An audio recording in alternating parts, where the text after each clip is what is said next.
जब अंदर से आवाज़ आती है कि यार थोड़ा सा सो लेते हैं, तो मेरे पापा की पॉकेट में रखे चिल्लर की आवाज़ मुझे जगा देती है। ये ज़िंदगी क्या सिखाएगी मुझे।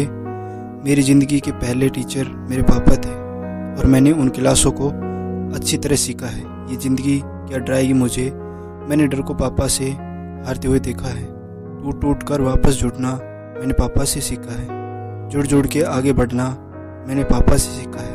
यार पापा में एक बात तो होती है, जितने खड़ूस दिखते हैं ना उतने होते नहीं हैं, जितने मजबूत दिखते हैं ना उतने ही अकेले में आंसू जरूर बहाते हैं। रुक जाना मेरे लिए सबसे आसान है, पर रुक कैसे जाऊं, पापा के पसीने की बूंद टपक रही है। सो जाना मेरे लिए आसान है, पर सो कैसे जाऊं, जाने कितनी रातें हो गई मेरे पापा को जगे हुए।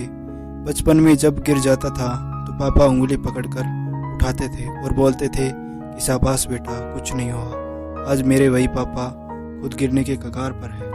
आज मेरे वही पापा इस ललकार पर है कि मैं अकेला नहीं हूँ। मेरा बेटा मेरे साथ है। जिसको बाप की उंगली पकड़ने का मौका मिलता है ना, उसको ज़िंदगी में कभी और किसी सहारे की ज़रूरत नहीं पड़ती। हाँ, मेरे खून में पहले से ही है जिद करना।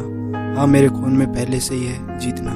मेरी किस्मत तो मेरे पापा ने तभी लिख दी थी जब मुझे पेन पकड़ना सिखाया था। और ताजुब की बात है कि अब भी किस्मत में कमियां निकालता हूँ। जो बोलते हैं ना कि पापा तो ऐसे ही बोलते हैं, उनका काम है बोलना। वो लोग उनसे पूछे जिनके बाप नहीं है। अरे ये मुश्किलें क्या रोकेंगी मुझे, जब मेरे पापा बुखार में भी काम पर जाने से नहीं रुके। अरे ये दुनिया क्या डराएगी मुझे, जब मेरे पापा ने इस डर को हमेशा हराया है कि कल के राशन का क्या होगा, कल की मजदूरी का क्या होगा, मेरी फीस का क्या होगा। मुझे तो पता ही नहीं था आज से पहले कि जिस तरह से मैं अपने पापा को मेरा हौसला समझता हूँ, उसी तरह से मेरे पापा का हौसला मैं हूँ। क्योंकि वो हर दिन इस हिम्मत से काम पर जाते हैं कि मेरा बेटा पढ़ रहा है ना, वो बड़ा हो रहा है ना और मैं देख क्या रहा हूँ। जिस भगवान जैसे बाप ने मेरी किस्मत लिखी, उसी की किस्मत में कांटे लिख रहा हूँ मैं देख क्या रहा हूँ। जिस इंसान को देखकर मैं बचपन में किसी भी पत्थर को, किसी भी गड्ढे को पार कर जाता था, ये सोचकर कि क्या डर है यार, उस पार मेरे पापा खड़े हैं ना। आज उसी व्यक्ति को मैं अपनी आज़ादी के बीच में आने वाली दीवार मान रहा हूँ।